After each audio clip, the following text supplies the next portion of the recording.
नमस्कार, मैं हूं रत्ना और आप देख रहे हैं सी न्यूज भारत। वक्त हो चुका है राजस्थान बुलेटिन का। बात होगी अलवर की, जहां कीटला गांव को अन्य ग्राम पंचायत में शामिल करने की आशंका को लेकर ग्रामीणों ने जिला कलेक्टर को सौंपा ज्ञापन। इसके साथ ही बात होगी जोधपुर की, जहां प्रदेश में 44,000 करोड़ रुपए की रेल परियोजनाएं प्रगति पर होने का दावा रेल मंत्री ने किया। ऐसी तमाम खबरों पर विस्तार से चर्चा करेंगे इस राजस्थान बुलेटिन में। अलवर जिले की राजगढ़ की धीरोड़ा ग्राम पंचायत के ग्रामीणों ने मंगलवार को मिनी सचिवालय पहुंचकर जिला कलेक्टर को ज्ञापन सौंपा। हीरालाल में दिनेश चंद्र गुर्जर ने बताया कि कीटला गांव जो टैला तहसील में आता है, धीरोड़ा पंचायत के अंतर्गत है, लेकिन विश्वसनीय सूत्रों से पता चला कि इसे किसी अन्य पंचायत में शामिल किया जा रहा है।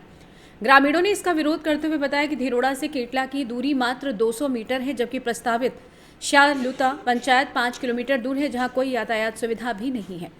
ग्रामीणों ने मांग की है कि कीटला को धीरोड़ा पंचायत में ही बनाए रखा जाए। बाबा कौन से गांव से हो? हम गांव कीटला से है। क्या समस्या है? हमारी समस्या है साहब, हम धीरोड़ा पंचायत में वोट देते हैं, धीरोड़ा में रहना चाहते हैं, हमको कहीं अन्य पंचायत में लगा रहे हैं। हमारी दूरी है, हमारी 100 मीटर की दूरी है कि कीटला और धीरोड़ा की, तो जबकि अन्य कहीं जाने 5-5 किलोमीटर दूर पड़ते हैं पंचायत को। हम कोई समस्या नहीं, हम देते हैं, हमको परेशानी नहीं है हमारे सामने। हमको अन्य पंचायत में क्यों दे रहे हैं साहब? जो हम 5-7 पर हम एमएलए साहब से मिल गई, तो साहब हमको हल चली नहीं करना। गांव कहाँ पड़ता है? गांव धीरोड़ा पंचायत में पड़ता है, गोलाबाद के पास में। गोलाबाद राजगढ़ तहसील। किस एमएलए से मिले थे? हम हेम सिंह घोटाना साहब से 4-5 में मिल गए, वो मना कर दिए थे। लास्ट में जाकर के खुद ये बनाए हम इस गए महीने को 18-20 तारीख को जो भाई मन तो उनको यहाँ लगा दिया गया। नहीं मानूंगा, मैं नहीं मानूंगा साहब। उनका रिक्वेस्ट की प्रार्थना कलेक्टर को ज्ञापन सौंपने आए हैं।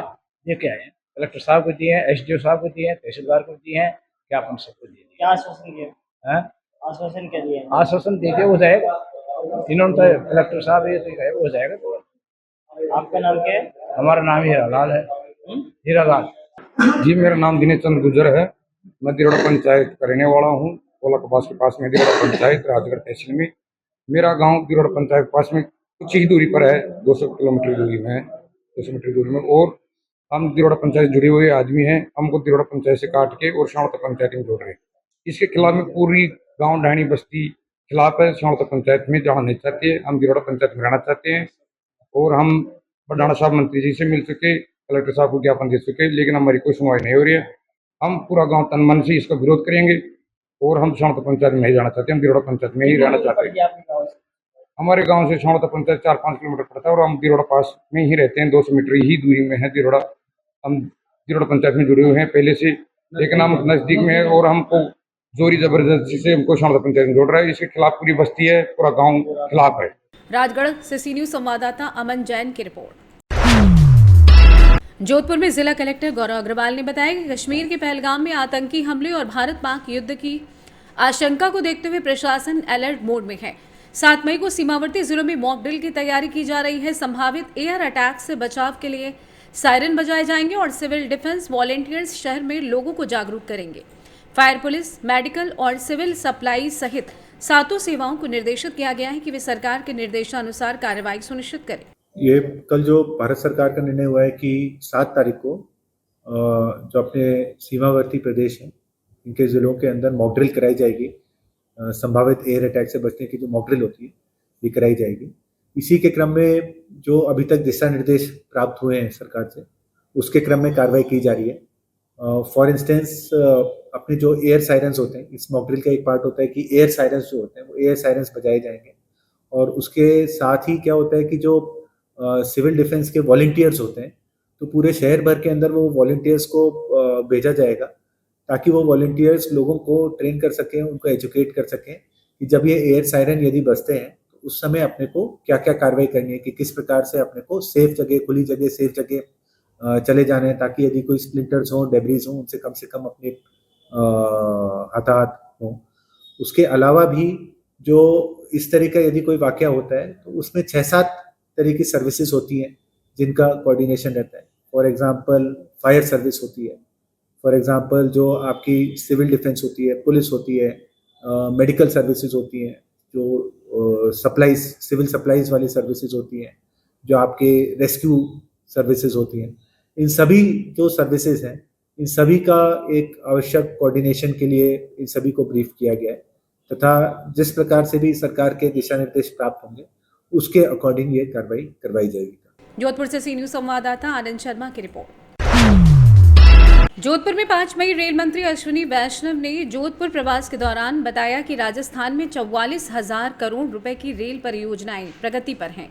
उन्होंने कहा कि रेलवे गरीबों और मध्यम वर्ग को सुरक्षित व सस्ती सेवा देने के लिए प्रतिबद्ध है। राज्य में फ्लाईओवर, अंडरपास, नई रेल लाइन दोहरीकरण और गेज परिवर्तन समेत कई प्रोजेक्ट्स पर काम हो रहा है। केंद्र ने 10,000 करोड़ रुपए का रेल बजट स्वीकृत किया है और पिछले 10 वर्षों में 3,784 किलोमीटर नई लाइनें बिछाई गई हैं। अमृत भारत स्टेशन योजना के तहत स्टेशनों का नवीनीकरण हो रहा है।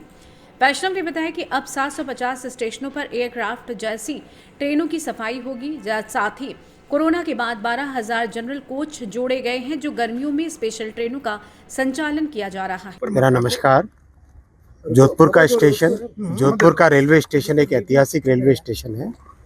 इस ऐतिहासिक धरोहर को मेंटेन करते हुए इसका वर्ल्ड क्लास डेवलपमेंट का काम प्रधानमंत्री श्री नरेंद्र मोदी जी ने स्वीकृत किया है, काम हाथ में लिया है। दो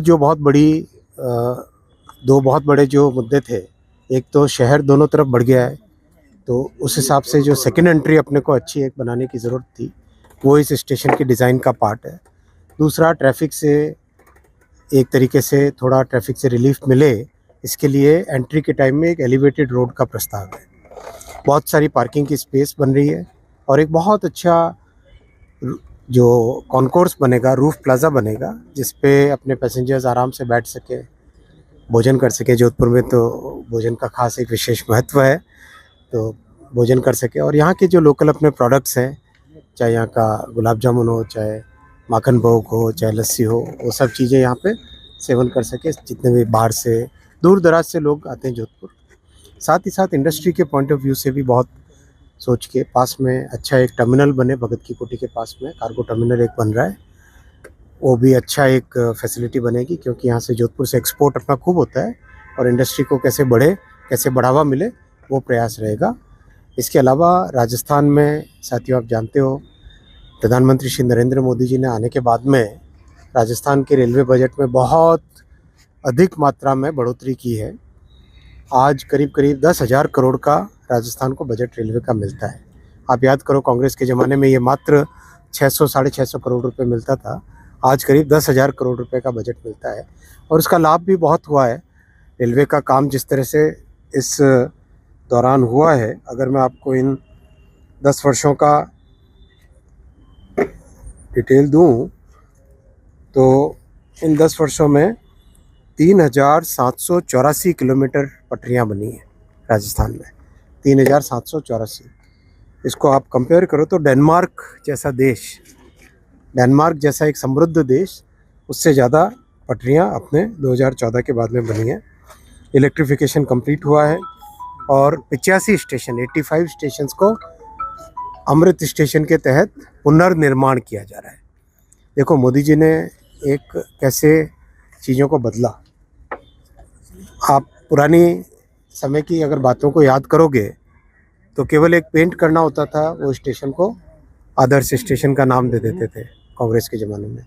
मोदी जी आगे के 50 साल के हिसाब से सोच रहे हैं और इसीलिए वो हमेशा हमको कहते हैं कि आगे का सोचो, 50 साल के हिसाब से प्लानिंग करो और उस हिसाब से स्टेशनों का पुनर्निर्माण करो।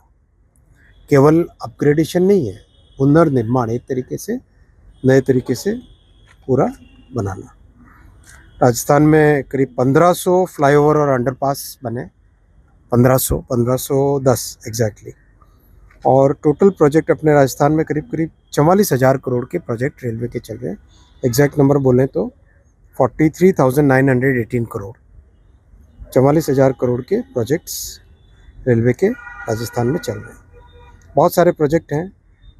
पुष्कर से मेड़ता की नई लाइन सैंक्शन हुई, फिर अपना अंबाजी से आबू रोड कनेक्टिविटी तरंगा हिल तक, लूनी से समदड़ी भिलड़ी की डबलिंग 272 किलोमीटर, रिंगस से खाटू श्याम जी की नई लाइन 17 किलोमीटर, जयपुर से सवाई माधोपुर की डबलिंग 131 किलोमीटर, अजमेर से चित्तौड़गढ़ की डबलिंग 178 किलोमीटर, रतलाम से बांसवाड़ा डूंगरपुर, इसमें थोड़ा सा एक इश्यू है, स्टेट गवर्नमेंट के साथ फंड शेयरिंग का मुद्दा था, और चूंकि ये आदिवासी बहुल क्षेत्र है इसलिए इसका एक विशेष अनुमोदन केंद्र से लिया जाएगा राज्य सरकार के सहयोग के साथ। मावली देवगढ़ मदारिया, इसका गेज कन्वर्जन बहुत लंबे टाइम से इस मुद्दे को सॉल्व करना था और सॉल्व हो नहीं पा रहा था। उसमें एक बीच में सेंचुरी आती है, वाइल्ड लाइफ सेंचुरी आती है, इसीलिए उसका एक बहुत अच्छा तरीका निकाला गया, सॉल्व किया गया उसको। फिर ग्वालियर के साथ जुड़ेगा शिवपुर कला, कोटा तक आएगी लाइन। वैसे ही रामगंज मंडी से भोपाल नई लाइन, नीमच से बड़ी सादरी नई लाइन, रास से मेड़ता नई लाइन। और स्टेशन तो बहुत ही सारे हैं, बहुत बड़े बड़े स्टेशन है, बीकानेर का, कोटा में 2 स्टेशन, गांधीनगर जयपुर और जयपुर मेन ये 2 स्टेशन, जैसलमेर, जोधपुर, कोटा, उदयपुर, बहुत सारे स्टेशनों का अच्छा निर्माण चल रहा है। अपने यहाँ वंदे भारत अहमदाबाद के लिए चली, उदयपुर से जोधपुर जयपुर की वंदे भारत भी चली, और गाड़ियों में अभी और भी बढ़ोतरी हुई। अपने प्रवासी राजस्थानी जो महाराष्ट्र में है, तमिलनाडु में है, जो पश्चिमी राजस्थान से विशेषकर जो गए हैं उस तरफ, उन सब के लिए भी विशेष गाड़ी की व्यवस्था की गई है, और समर रश के लिए भी विशेष व्यवस्था की गई है। मुंबई के लिए भी गाड़ियों की फ्रीक्वेंसी में इम्प्रूवमेंट हुआ है, और प्रयास करते जाएंगे। ये शुरुआत है मोदी जी के 10 साल एक तरीके से फाउंडेशन ले करने का काम है, और विकसित भारत तो मिलके बनाना आपको और हमको। धन्यवाद। जोधपुर से सी न्यूज संवाददाता आनंद शर्मा की रिपोर्ट। फिलहाल इस बुलेटिन में बस इतना ही। देश और दुनिया की तमाम बड़ी खबरों के लिए देखते रहिए सी न्यूज़ भारत।